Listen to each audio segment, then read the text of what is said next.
Welcome to the Clause YouTube channel. Together, we strive for a safer, secure, and more stable world.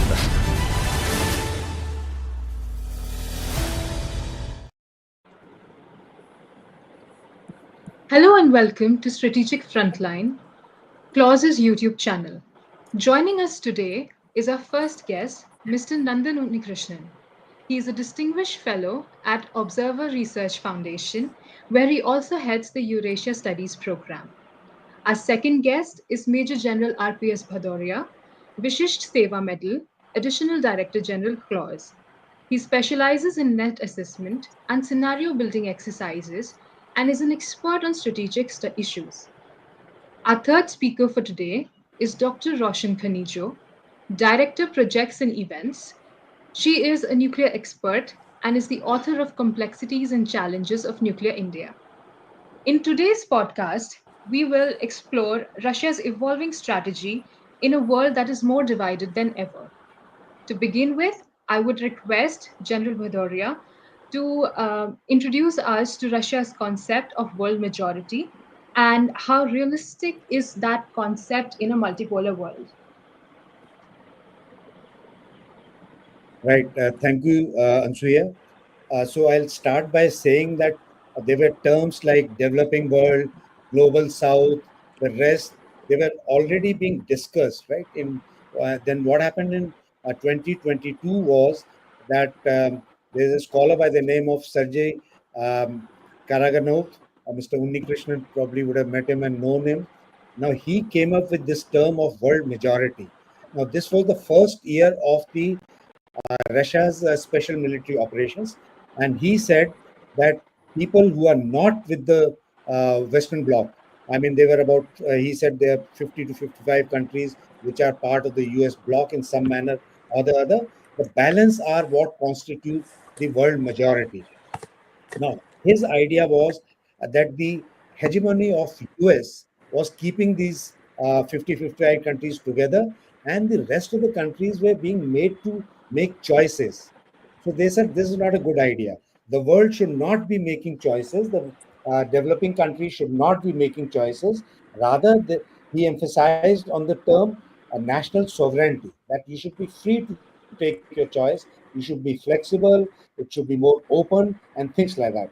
So from then on, this world majority is a concept that Russia has been propagating for last 3, 4 years, and they understand that it is just an idea today.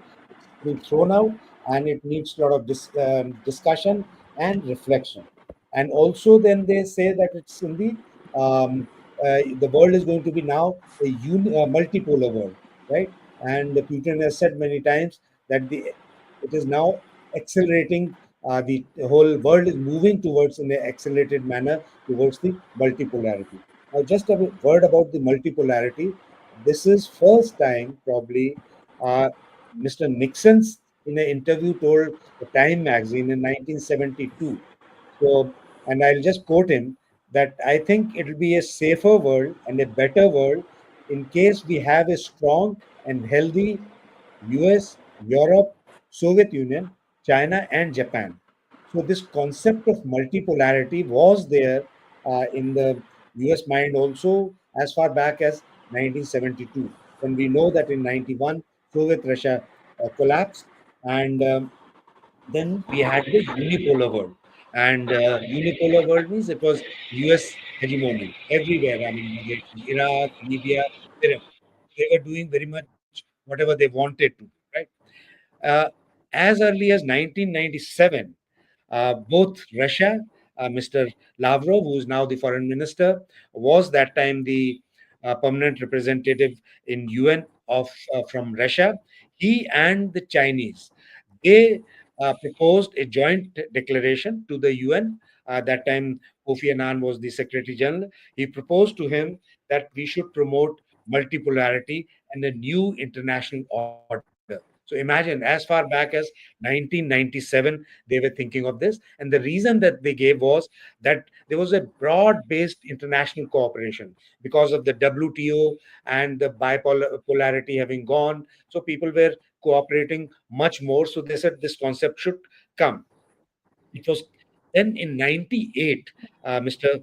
Premykov, he was the foreign minister of Russia. He visited India and he gave again reiterated this concept of multipolarity, and also giving a very interesting idea of RIC, that is Russia, India, China, and which ultimately became the heart of BRICS. So since then, the world has been thinking of a alternate to this unipolar world. And as early as or as late as 2023, even France has emphasized on the greater strategic autonomy. And then he has said, he's made a statement that EU should be exercising far more strategic autonomy than what they are doing now. And it should be EU, US, and China who should be who should come to the fore. Now, this particular concept of world majority or multipolarity or whatever we wish to call is now getting reflected increasingly in the way the blocks are coming, or the groupings are coming up. So BRICS, for example, BRICS reflects, the Russia feels that BRICS reflects this concept of world majority to a great extent. Now, this is also in 1923, 24, sorry, when they held the presidency of BRICS, they got almost about 35 countries to come to Kazan, where the meeting was being held. So that was, Russia was trying to say that they are not isolated. So that was one way of saying that they are not isolated. But BRICS, in some manner, is now reflecting this concept of global South, world majority, whatever you wish to call. The other reason is also because if we just compare the GDP, right, when there was a bipolar world, 88% of the GDP of the world was concentrated between Warsaw and NATO countries. Right today, China and US together hold only about 45% of the GDP. Balance of it is with the rest of the world. So all the countries also got increasing heft, and now they also should be factored in the world order. And in some manner, like I said, it started happening. We can see it in BRICS, we can see it in SCO, African Unity, Organization for African Unity. So this is the direction in which things are moving, and Russia is wanting to be at the forefront of this change. So I'll stop here and then we can discuss further. Mr. Unnikrishnan, if you would like to add something. Well, I think the general has summed it up pretty well. I'll just give you a few bits of anecdotal, as it were, evidence about this term of world majority. One is, I think even Karaganov at some points has acknowledged that the term originally was used by a colleague of his, a very close colleague of his, Fyodor Lukyanov. He was the one who first sort of used it. But in public perception, it is associated with Professor Karaganov. The other thing that I would like to point out is, if you look at the way the Russians have been talking about world majority, there is substantially no difference from what we say when we talk about the global South. But selling the notion of global South and Russia belonging to the global South to a Russian audience is very difficult. So I would say that this concept of world majority is driven more by internal Russian considerations rather than any notion of trying to find a unifying term for everyone who is non-West, as Dr. Jayashankar once put it. So, and if you look at it, the term world majority has not yet found much traction amongst the members of the global South. Even today, you find, let's say, even at BRICS and other places, you find countries referring to themselves as the global south. So in my opinion, Russia has a lot of work to do if it wants the world to accept this term of world majority. Right.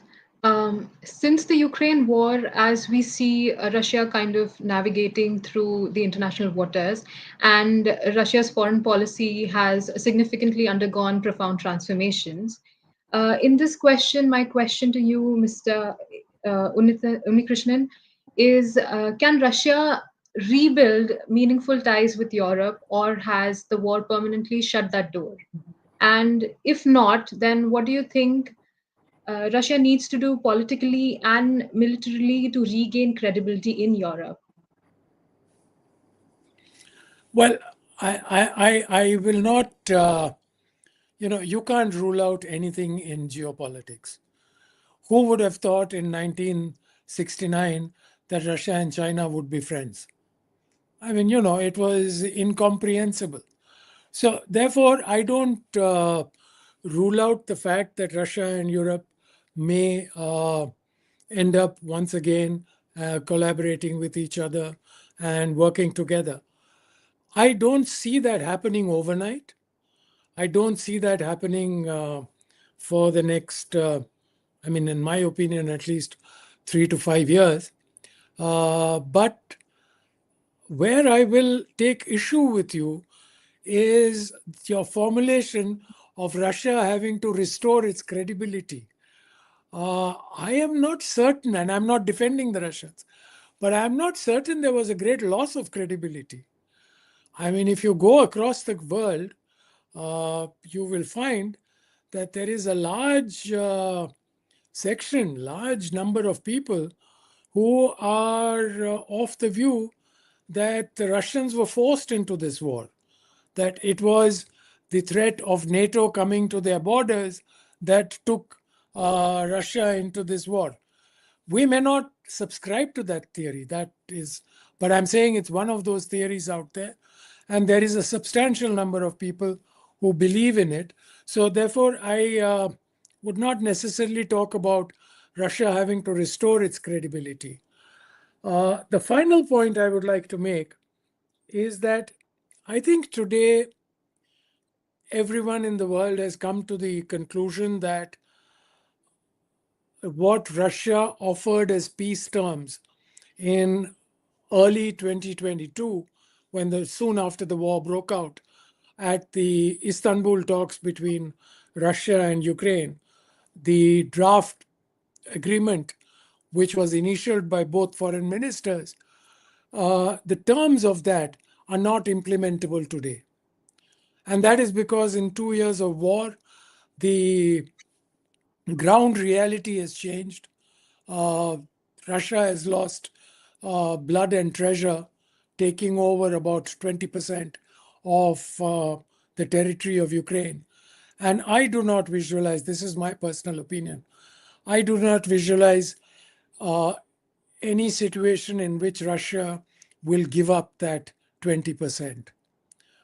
So therefore, I think we are looking at a scenario where the situation is such where Russia is pretty much dictating the terms of how this war will end. And so my belief, again, there may be in a minority, but my belief is I think the Western powers, the United States definitely displays it, there's enough evidence for that, have also come to a similar conclusion that defeating Russia as they originally thought is not something that can be achieved. And therefore, they need to look for a face-saving exit. The United States, under Donald Trump, has effectively exited, even though they're continuing with some kind of arms supplies and all. Europe will have to walk back its very strident rhetoric, where it was talking of, we will fight till the end. And as one Indian analyst put it, they will fight till the last Ukrainian. So they have to walk back that rhetoric and find a way to be able to explain to their public why they're walking away and why they're seeking an end to this war in Ukraine. But at this point of time, uh, the cards seem to be in the hands of Russia, although Russia is also not coming out unharmed, as it were. It is definitely uh, significantly affected by this war, not just in terms of human loss, but I think even economically, although its war economy shows growth, but I'm sure they are going to find it difficult to go back to a peace economy once the war is over. Um, General Bhadauria, if Russia has been indeed forced into this war, how has the war actually reshaped Russia's defense priorities since both sides have faced significant loss through the years? See, I agree with what Mr. Unnikrishnan said about uh, Russia and the Europe, the way they came to, this war started. So let's not forget that till about 2007, Russia was part of that G8, right? They were very much part of Europe, and Russia was the eighth member of G7, which was called, right? Putin himself has said that we were very much part of that. We were doing everything that the Europeans were doing. However, they would take decisions even before he was brought in.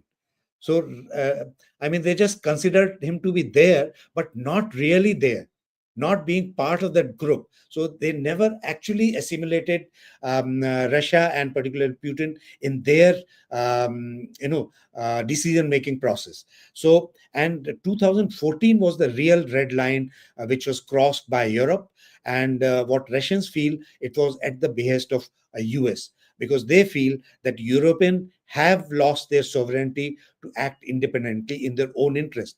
Because as per them, it is the Europe which has lost hugely economically, whether it is the energy supply to Germany and all their economies. Now, if we actually see the figures, just about 1% growth or sometime 0.5% growth. Right, so that is the way Germany, France, even UK, they are suffering. So what Russia feels, that everything was being done at the behest of US, and US is the one which has gained from this war. And with Trump coming, they see some kind of a hope that this madness would come to an end. Not because Putin and Trump, they have some kind of a bonhomie, and they understand each other better, but because Trump wishes to actually get out from these wars and concentrate where he has to, which is in Indo-Pacific. And Russians feel we also feel that's the right strategy. We have always wanted Europe not to be involved with Russia, because then we will be made to take choices, which is not something very good for us. Right now, as far as the military strategy is concerned, like Mr. Unnikrishnan said, they thought it'll be a very short war, 15-20 days war, and they would roll over, get whatever they actually wanted to, because Russians actually didn't want the NATO missiles and everything to be deployed on their doorstep, which would have happened. Right, imagine in Delhi, in case something is deployed in Lahore, and we'll be so uncomfortable, or China deploys something very close to our LAC, we'll be very, very uncomfortable. So that was the feeling Russia was getting. So they thought that they'll be able to achieve their military operations. That's why it is called as special military operations, not a war. Right. However, the Russian army probably was still in that era of Soviet Russia. Their tactics, their strategies, the way they fought, their equipment, everything was of that era. But I must give it to the credit of Russians and their leadership, military leadership, that they innovated on the battlefield very quickly, and they got their act together. They carried out organizational changes. Like earlier, they were dependent on brigades. There was no concept of division and corps the way we had. So therefore, the army was directly controlling brigade, which they thought is not a good idea in case we are fighting a war the way they were fighting. So they brought in the concept of divisions. All this happened in last 3 years. right? Then the role of unmanned autonomous systems like drones. Now today they are producing almost 10,000 drones every month, and we just saw in last 2 3 days they used almost 550 60 drones in one go against Ukraine. And this they did a week back also. So those are the kind of activities they are doing. So then other thing is, like, this should interest our Indian audience. They have brought in the concept of, not they had the concept of contract soldiers, but now the percentages have gone up. It's almost 60% now, 65%. Imagine when we had Agniveer, the whole nation was, like something radical has been done and it's not good for the army, things like that. Here is a country which is fighting a war for last 3 years, and they have this concept of contract soldiers. So like that. So I think we also need to, see what's happening there, draw few lessons, and maybe wherever required, implement them. So I'll stop here, Ansuya. Um, Thank you so much. Uh, Throughout the course of the war, there has been on and off discussions about Russia's nuclear policy. Dr. Roshan, how do you think the nuclear discussions have framed or impacted the narrative surrounding the Russia-Ukraine conflict? Thank you, Anusua. And at the outset, I would first like to say that Russians have tremendous resilience. History has shown us that they will fight till the end. So there is no doubt about it. As far as the nuclear issue is concerned, the Russians understand the significance of nuclear weapons very, very much. They were, in fact, the second country. I think US did it in 1945, and the Russian did the nuclear explosion in 1949. So from 45 US and 49 Russia. So they really understand and they know how to play the nuclear card. They had seen what you call the MAD, that is mutually assured destruction. They had seen number of treaties with the US, like the INF or START or New START treaty. However, they also know that the basic fact remains that the use of nuclear weapons is as a last resort to protect the country's sovereignty. Having said that, due to the changing geopolitical condition, what the Russians have done, they have tried to amend the doctrine last year. And why they did so? Because they perceive new military threats and risks. And therefore, what they have done, they have significantly broadened the condition for the use of nuclear weapon.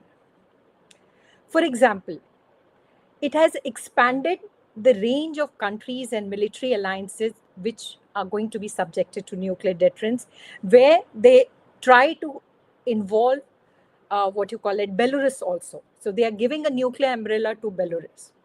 Secondly, the doctrine states that Russia will now view any attack by a non-nuclear country supported by a nuclear power as a joint attack.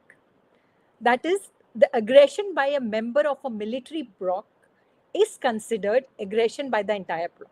So why they are trying to do that? It is basically a signaling to prevent the NATO countries from directly getting involved in the Russia-Ukraine war. Thirdly, you find that there is an expansion as far as the triggers for nuclear use is concerned. The right to use nuclear weapon is not only in response to a nuclear attack, which most of the nuclear weapon states they have, but also to a conventional weapon attack. But if it is a critical threat to its sovereignty and territorial integrity. And lastly, there is a broader definition of military threats. Say to a conventional large-scale launch of enemy aircraft or missiles, or large-scale military exercises or infrastructure build-up near to its border. So all this, if you see, it is a smart way of signaling basically to the European countries and to the Americans to not get directly involved in the conflict. That was quite interesting. We will now move on to another conflict that happened very recently and kind of brought in the nuclear question again in front of the world. Iran and Israel. So we see that Moscow has also improved its relations with the non-Western world. And during the recent escalation of tensions between Iran and Israel, Russia's stance was really talked about and focused on. In that context, Mr. Unnikrishnan, I have two questions.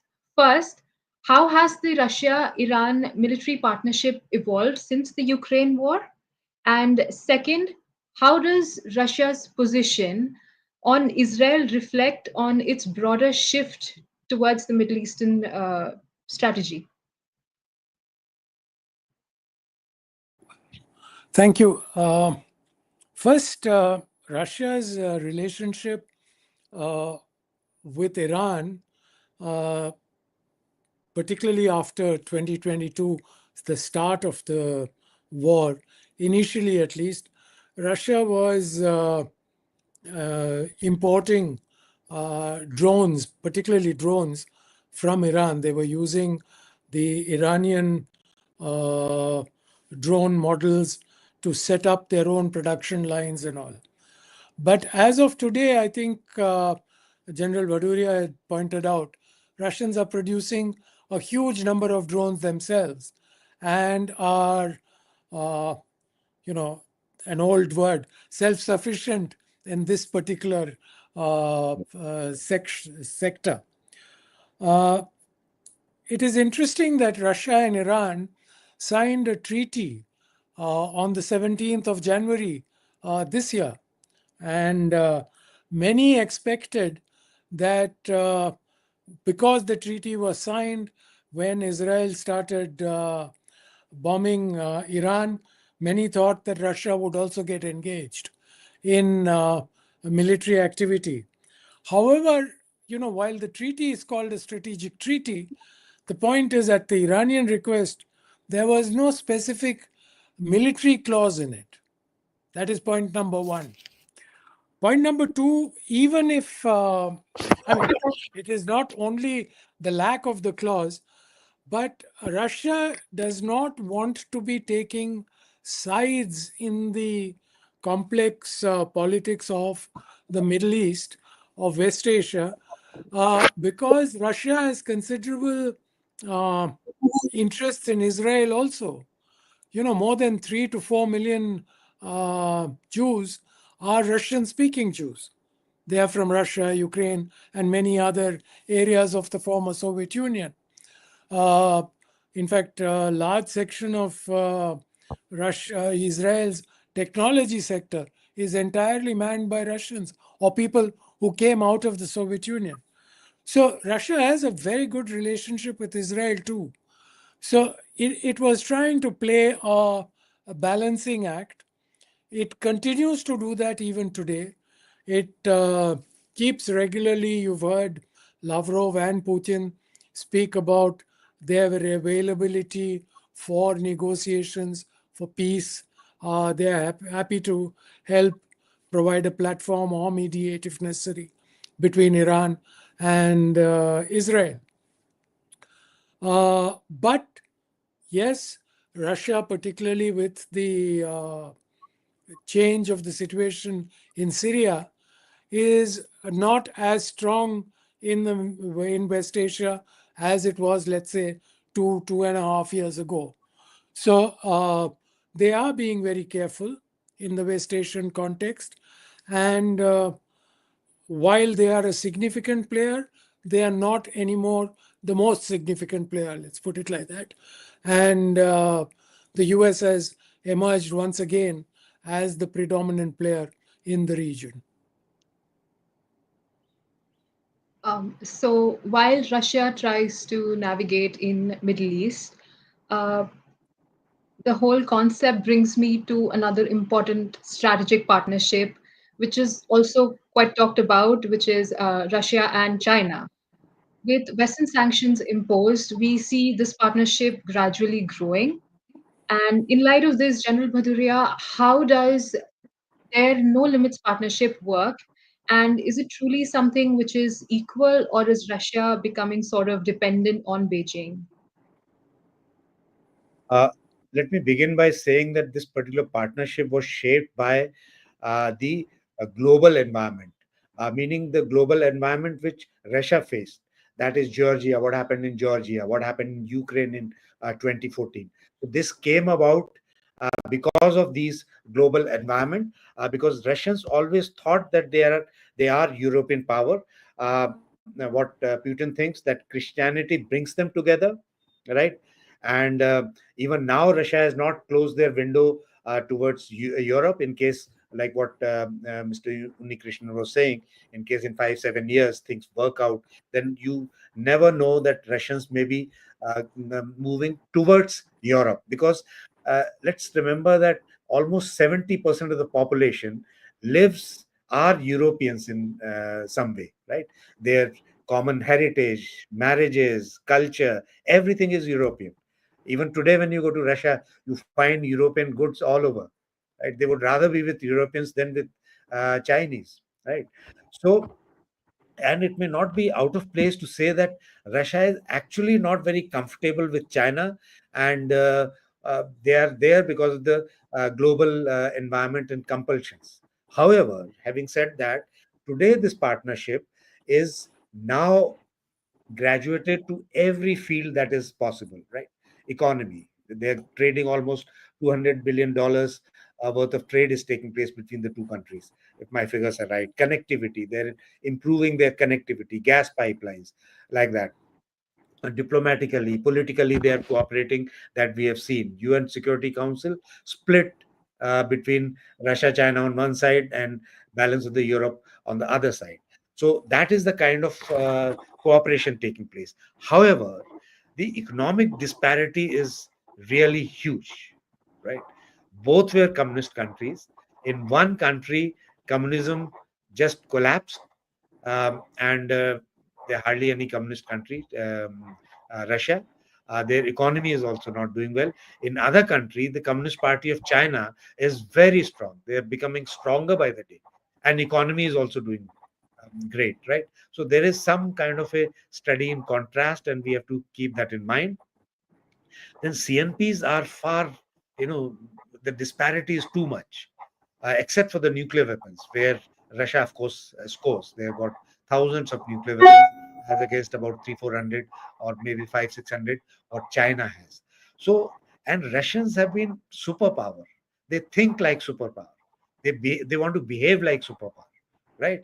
So to accept number two position becomes very difficult, even in our normal lives. If you have been somewhere and to then get downgraded to somebody's deputy or something is very difficult to, this thing. So is with the nations. They're also they have also emotions. Nations have their own emotions and things like that. So for Russia to now be seen as a junior partner with China would be very difficult. However, the fact of the matter is that there is plenty of disparity. I see Mr. Unnikrishnan nodding to it. Do you also agree to General Bhadauria that Russia is becoming a junior power, or is there like a difference in views? No, I agree with a lot with what he said, but I particularly agree with the latter part of what he said. Russia is a civilization of its own. Russia has been a superpower. It understands geopolitics like probably, barring the United States, no other power. In that sense, China has still to learn a lot. It doesn't have that kind of institutional memory. So Russia is unlikely to play second fiddle to anybody. The second thing is more of a polemical question. They walked away from a junior partnership with the West because they didn't want to be a junior partner. Why would they then walk away and try and become a junior partner of China?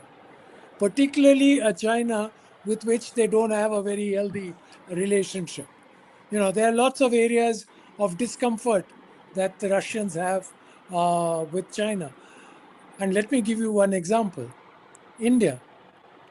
Russia supplies us arms, knowing full well that one of the people we are going to use them against are the Chinese armed forces. But yet they continue to supply. So, it's difficult. We should not be the people telling the world that Russia is a junior partner to China, at least as long as this relationship continues. If there is a change in it, it's a different matter. Let me give you a more recent example. We have probably the finest result of joint collaborations India has had with anybody is the BrahMos missile. We have supplied the BrahMos to Philippines. We could not have supplied it without Russian acceptance. The Philippines are not going to use it against America. We all know who the Philippines are protecting themselves from. So here is once more an example. The Chinese also know that. But here is an example of what the Russians are acquiescing to. Now, you cannot say that therefore they are, I mean, that in itself would destroy the argument that they are a junior partner. But yes, and there again, I agree with General Bhadauria. The global situation as perceived from Moscow, the way they see it, leaves them at this point of time very little avenue but to cooperate both politically and economically with China. And then these disparities that General Bhadauria spoke about, the phenomenal disparities between the two countries, particularly the economic disparities, they could come into play. But as of today, I don't think we can even consider Russia to be a junior partner of China. Those are some really interesting arguments from both of you. Moving on from bilateral to multilateral relations, with the recent G7 summit revealing signs of fragmentation, questions are emerging about whether Western support to Ukraine is plateauing. Dr. Roshan, do you see this happening? And if you uh, can maybe draw out a comparison between G7 and BRICS, is that even possible? Before answering your question, I would like to point out to you two things. Firstly, I agree with Mr. Unnikrishnan that Russia-China relationship is very complex. They have their own complexities, and had the Americans not pushed them towards the Chinese, I don't think they are very happy being a partner with China, because they have no option. Economically, they need to have someone to rely on. So that is why they are pushed towards their bloc. Secondly, you were discussing earlier about the Iran-Russia relationship. Let me also tell you a fact that Iran has a nuclear power plant known as the Bushehr nuclear power plant, which is being supported by the Russians. And during the Iran-Israel conflict, Russians had threatened that you better not attack to that nuclear power plant. So this is as far as the previous discussions were concerned. Now coming to your questions of BRICS and G7, I think they are very different, because if you see, when you talk about G7, it was formed, it had the most, at a time when the nations which joined G7, it had most advanced economies, or they were very high income countries with mature markets, strong innovations, and high per capita GDP, and having liberal democracies. Those were considered to be the core values. Whereas when BRICS came, as Jan Bhadauria also pointed out, Russia, the main thing we were talking about in the previous discussions about the multipolarity. Now, if you see the core, here also we find that BRICS multipolar or the multipolarity is a major objective. And it started with 5 countries. Now Egypt, Ethiopia, Iran, UAE, and Indonesia have joined it. And there are a lot of other nations which want to join it. And why they want to join it? Because it's an emerging market with rapid growth potential. It was the growing economies of the world. For example, if we see, now the BRICS have surpassed G7 in terms of GDP. That is PPP, that is the purchasing power parity. It is now 35%. You have China and India, which has a faster economic growth rate. For example, the average growth rate for BRICS is 3.6% compared to G7, which is 1%. BRICS have also formed the new developmental bank, that is the NDB. Demographically, if you try to see, it has a much larger area in terms of population. It has 45% of the world population considering. And if we compare it with G7, it's just the 10%. So the core value, if you try to discuss, it is multipolarity, sovereignty, and non-intervention. Why we call non-intervention? Why it is there? Because it is a larger group which has many more subgroups in it, where political systems are quite different. So on one hand, if it provides a platform to amplify the voice of global South, so you can say it gives a greater voice to the developing world. However, on the other side, we find though it may be very diverse, it is also less integrated due to internal challenges and less policy coherence. So you will find that BRICS and G7 are quite different in many ways. Would the two gentlemen like to add on to something on this? Well, Mr. Unnikrishnan, I only would like to add one point that, when BRICS came into being, the idea in 2009 was that first summit they had in Yekaterinburg. The idea was not to challenge the West. The idea was to reform the existing world order, because the existing world order had been set up after World War II, the so-called Bretton Woods system, and the world had substantially changed by 2009. You had emerging economies, firstly China's rise. India was an emerging economy. There were other countries which were growing very rapidly, Brazil, Indonesia, Mexico, Turkey, many others. So it was a question of restructuring the world to give greater voice to these rising powers. So it was trying to evolve the rules to make these kind of adjustments. I don't think any of the BRICS countries were looking to disrupt the process of globalization and things like that at that stage. Although it was immediately after the world financial crisis and everything. It is, even today, I would submit that the BRICS are not some kind of revolutionary vanguard that wants to destroy the world order and rebuild some kind of new order. They are not looking at that. They are looking at restructuring the world. They want the world to proceed on what I would call a evolutionary spiral, in the sense of development. So reflect the changes that have occurred in the world since World War II, and that greater voice should be given to these countries, not only on economic issues, in World Bank and IMF, but also at the geopolitical level in restructuring the need for restructuring the United Nations system, including the Security Council, giving greater representation to countries like India, Brazil, and others. And therefore, I think BRICS in that sense is still in the vanguard of voicing the concerns with the existing world order of the global South. So that continues. I don't think BRICS is looking at disrupting the world order or, some radical change of destruction. General Bhadauria, as yeah.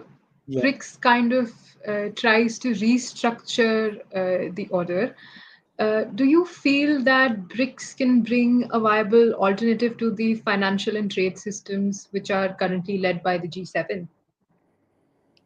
Right, I agree with Mr. Unnikrishnan when he says that BRICS do not want to destroy whatever is existing. In fact, if you see, the people who are destroying are the ones who created this. Right now, you look at the economic sanctions, the way they are being used. They just don't impact, say, Russia or Iran. They impact every one of us. India is impacted hugely in case there are sanctions put on Russia. Right, our companies cannot do business. We could not buy oil, so we tried to find some of this thing. Now, this is one aspect which is bringing these countries together, because you cannot just bring be, bulldozing a way through where the economy is not just the economy, is the livelihood of a lot of people is impacted, like in our country. Right? Imagine in case we are not getting the oil, it would have been 120 per this thing per dollar, barrel per dollar. Imagine what impact it would have had on our economy. So therefore, we had no other option. This is what the West has to understand. And if they continue with this kind of things, the traction would obviously be there for BRICS and whole lot of other countries to join this, right? And this is one concern, which I would say the alternate to the dysfunctional dollar payment system, because that is becoming dysfunctional, is what is worrying US mainly. That's why you hear Trump every now and then saying, I'll put 500% sanctions, I'll put 10%, 20%, all kinds of figures, because he's worried. Right. So that is what they need to get their act together. So they should not be the disruptors. Right. And in fact, they are. The West is in some way disruptors. Yesterday, we were having a discussion, and there was a very good thought which was said by one professor from JNU. He said the person who creates things are the ones who destroy it. And it was a lady professor. She gave the example of Shiva. He's the creator and he's a destroyer. So US and all created this system, and they are the ones who are now ending up destroying it. Right. So this is where I'll stop. Mr. Unnikrishnan, do you want to add on to something? No, absolutely. He's absolutely right. In fact, it's interesting that the last point that he made is very interesting, because it is not only the global South that's unhappy with the world order that exists since World War II. The country that created that world order, the United States of America, is also deeply unhappy with the result of whatever world order it created. So for once, there is, in a sense, similarity in the positions of the global South and the United States. The question is for them to find a common language to reach a common understanding. Dr. Khanijo, would you like to add on to it as well? No, I think both of them have very amply clarified what it is. So I think it would be better if we take few questions. I think there are a lot of questions. Yes, that was quite an enriching discussion. We will take a few questions from our chat box. The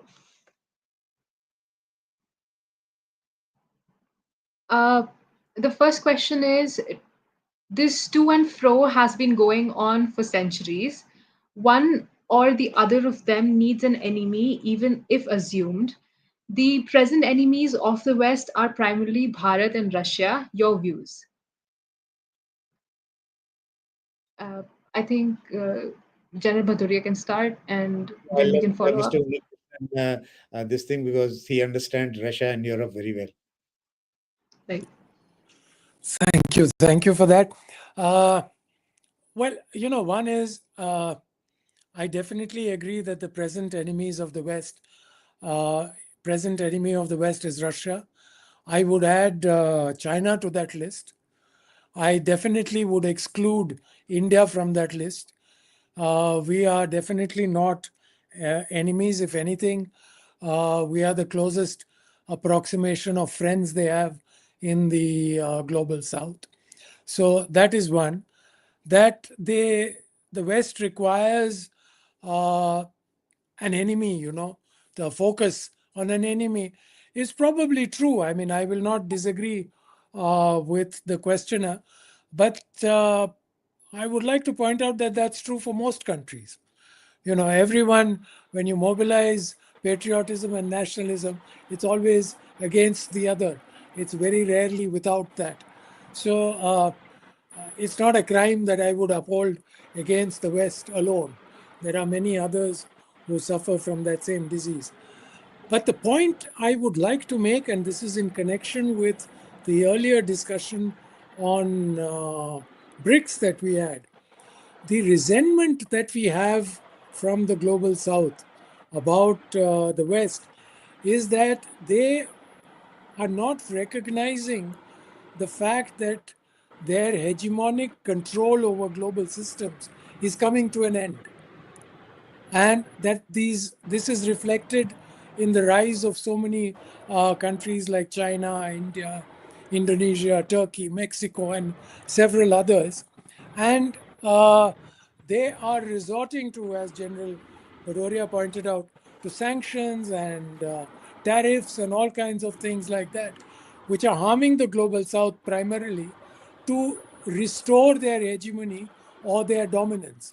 So this problem is going to be a significant issue for many in the global south, because India has always stood on an independent path, and India will probably not compromise.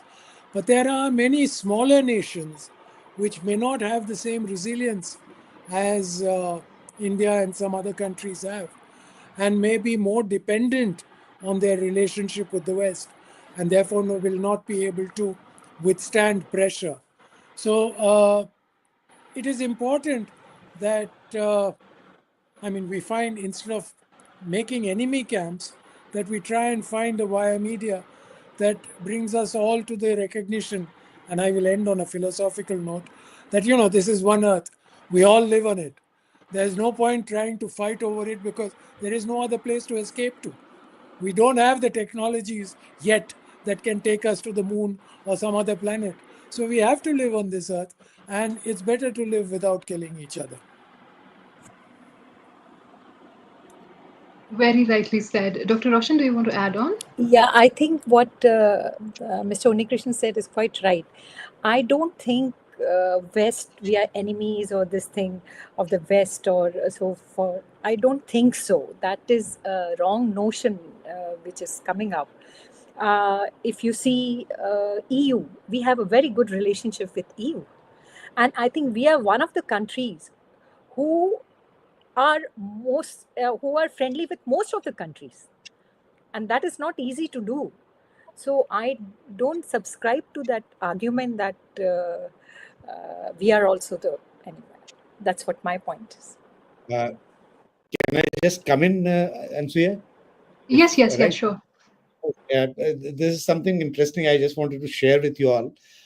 We were doing NDC course in 2010, and one of the last lectures was by present foreign minister's father, Mr. Subramaniam, and he is known to be one of the foremost strategists of our country, right? So what he said was, and see, it has come true.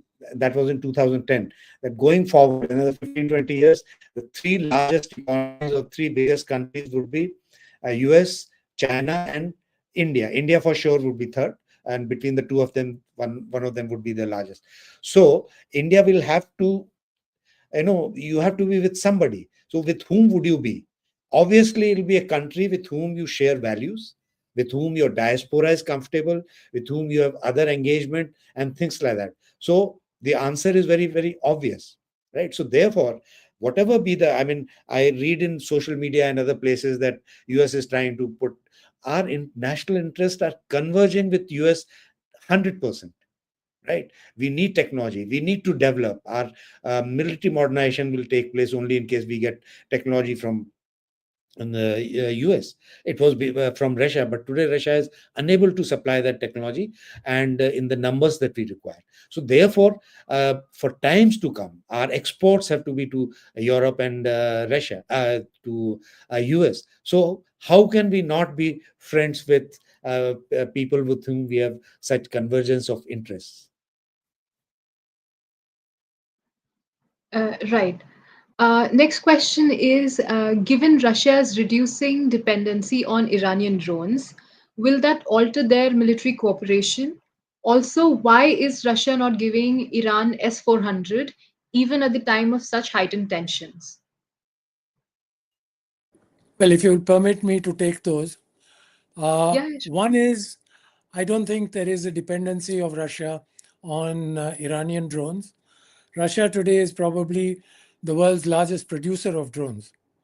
Yes, a lot of those components are Chinese probably, but still, Russia is producing drones, and I don't think they're importing drones anymore.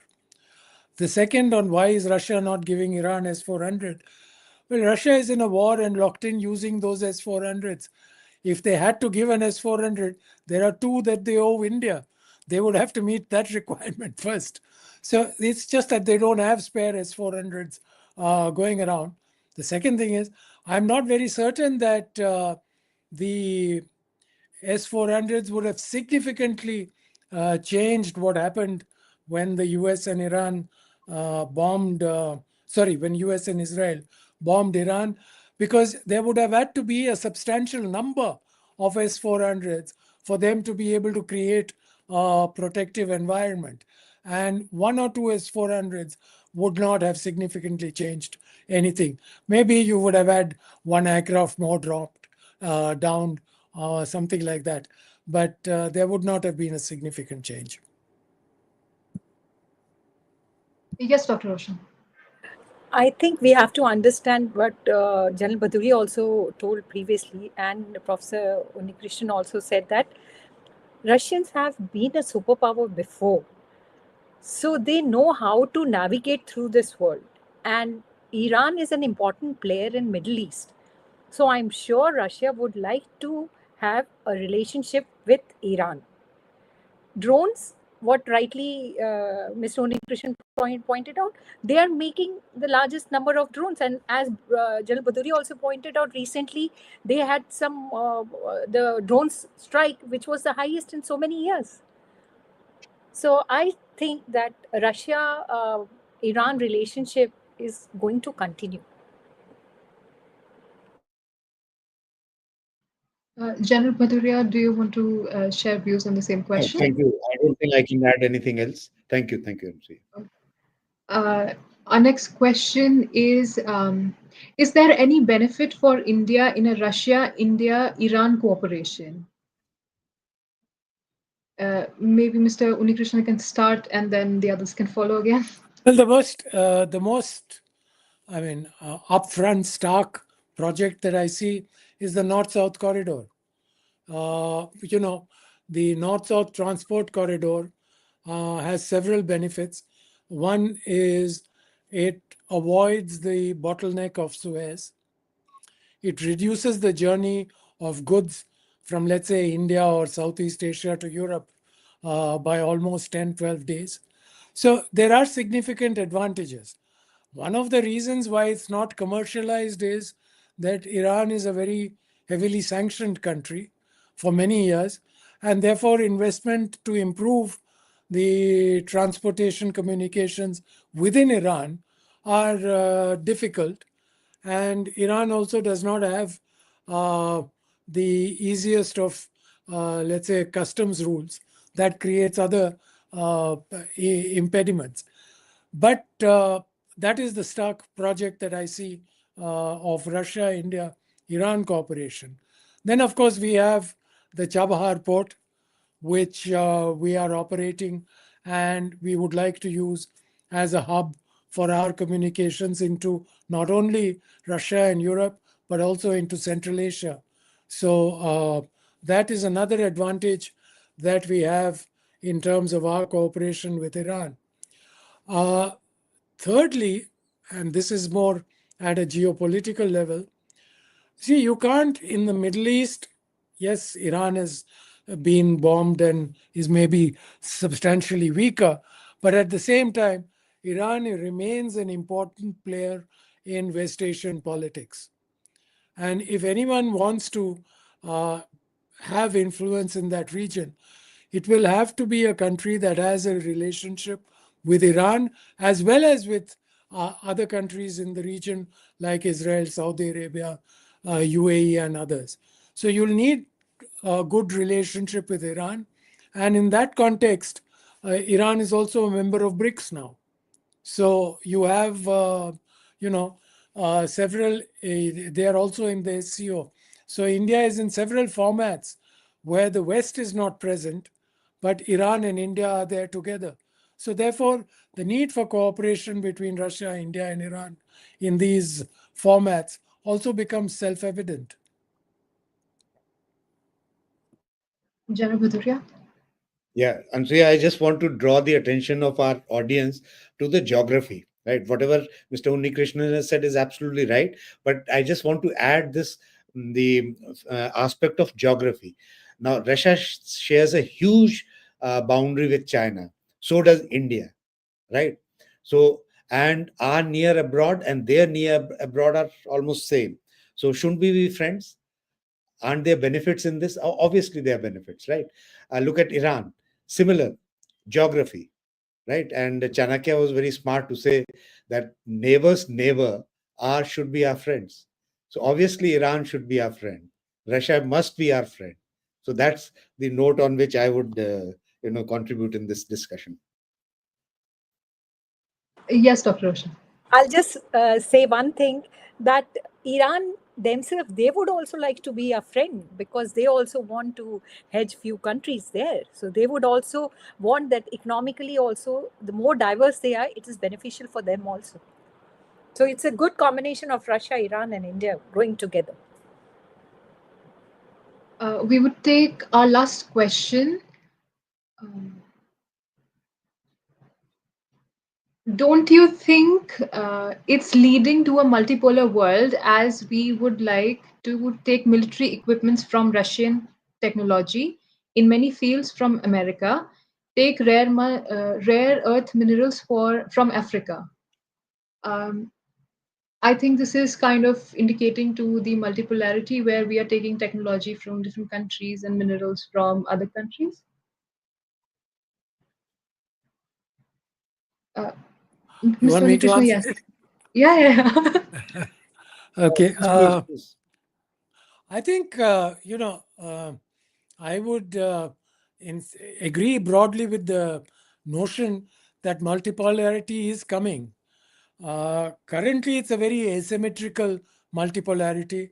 There is undoubtedly the dominance of the United States led West. But if you look at it today, let me put it like this: look at the Ukraine war. One of the reasons NATO is not walking into Ukraine physically with boots on the ground, yes, of course, nuclear weapons and all that. But the other thing is that they are not certain that they can defeat Russia even in a conventional war. There is not that certainty. They probably are superior, they probably are more powerful, but they're not absolutely certain of victory.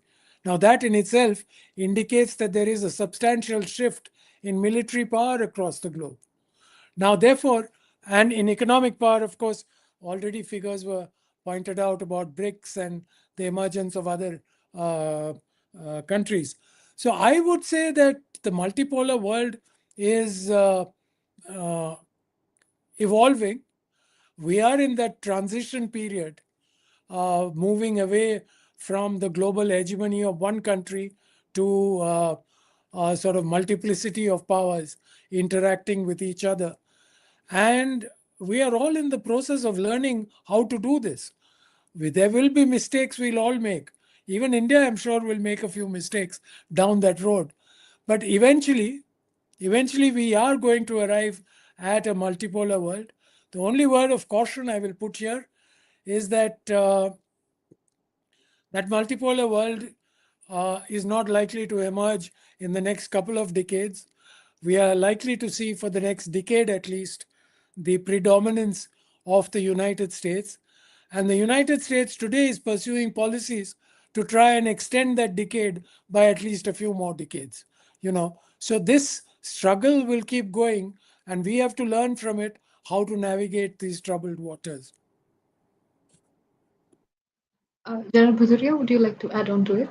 It's a very short comment on the military equipment from Russia, right? We have almost it's declined from what we used to buy from Russia.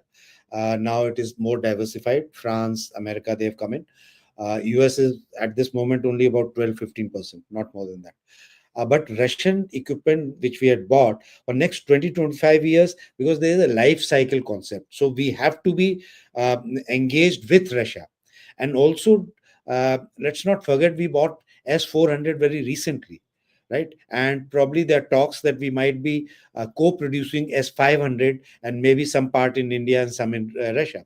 Now, once you buy this equipment, which is going to be your main backbone of your anti-defense AD systems, then you cannot be buying F-35. It technologically makes no sense. Nobody is going to give you also. Right. The moment we bought S-400, question of buying F-35 was not there. Right. Americans are not going to give. So obviously we will then be collaborating with Russia for our, say, 6th generation. Right. There's a talks, and probably it might fructify also. BrahMos, what Mr. Unnikrishnan said, right? BrahMos is a wonderful example of collaboration, right? We are now going to take it to the next level, that is hypersonics BrahMos, right? So like this, we are actually going to be moving in a space which is going to be far more as per the need of the modern warfare. And but disengagement, I do not see at least till foreseeable future. Dr. Yes, Roshan, go ahead. Yeah, I'll just say just small this thing, that multipolarity has begun and global interdependence is going to increase. And especially if the defense sector, if we see, since we are having more public-private partnership, with the private sector coming up, they are going to be more players on the field. And when there are more players, and it has to be a global reach. So this kind of a thing is going to increase. That's a small answer to that. I think, Yes, yeah, please. go ahead. I have only, I'm not a military man, so I'll completely accept whatever General Bhadauria was saying. But I'm here just as a layman. I'm just asking us, I'm looking at this Russian war with Ukraine, and I'm asking myself a simple question. For the last 2 years, this war Ukraine has fought with Western weaponries, frontline weaponry, whatever they have, right? Maybe they have not got F-35 aircraft, but otherwise in terms of Patriot missiles and F-16s and stuff like that. And they've still not been able to, and Ukrainians incidentally are amongst the best soldiers in the world. They proved this in World War II. Even in the Soviet army, all the training sergeants were primarily from Ukraine because they were such good soldiers. So they have good soldiers, they have good weaponry, yet they are unable to defeat bad weaponry, which everyone tells us Russia has, which is not very good, and bad soldiers, right, who are stuck in World War II. This seems to me be a contradiction. And as intelligent Indians, I think we should make our own evaluations. True, absolutely true.